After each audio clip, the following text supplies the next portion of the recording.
నల్ల చట్టం Jagan land grabbing act ఇది. మీ భూమి మీద కన్నేశాడు. మీ భూమి మీది కాదు, ఈ భూమి జగన్దే.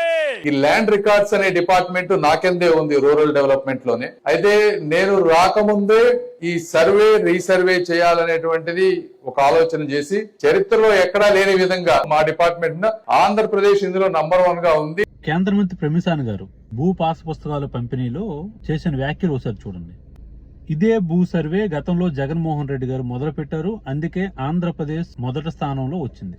కానీ ఈయనెవరైతే గెలిపించారో ఆ పార్టీ అధినేత దీనికోసం చాలా తప్పుడుగా మాట్లాడుతూ జగన్మోహన్ రెడ్డి భూములు కొట్టేశాడని చెప్తూ, జగన్మోహన్ రెడ్డి పేదల భూములు తాకట్టు పెడుతున్నాడని చెప్తూ, దాని మీద అప్పులు తెస్తున్నాడని చెప్తూ ఎంతవరకు అవకాశం ఉంటే అంతవరకు తప్పుడు ప్రచారం చేశారు. జగన్ ఓడిపోవడంలో 50% ఎఫెక్ట్ దీనివల్ల జరిగింది.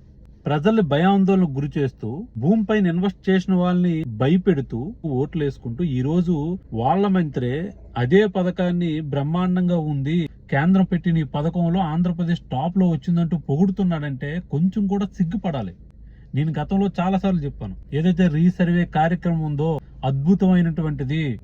రెవెన్యూలో ఉన్న లోటుపాట్లు కూడా, రెవెన్యూ చట్టాల్లో ఉన్న లొసుగులు కూడా అన్నింటికి ఇదే సొల్యూషన్ అని కూడా గతంలో నేను చెప్పుకొచ్చాను. ఈ రోజు అదే రీసర్వే మళ్ళీ ఈ ప్రభుత్వం కొనసాగిస్తుంది.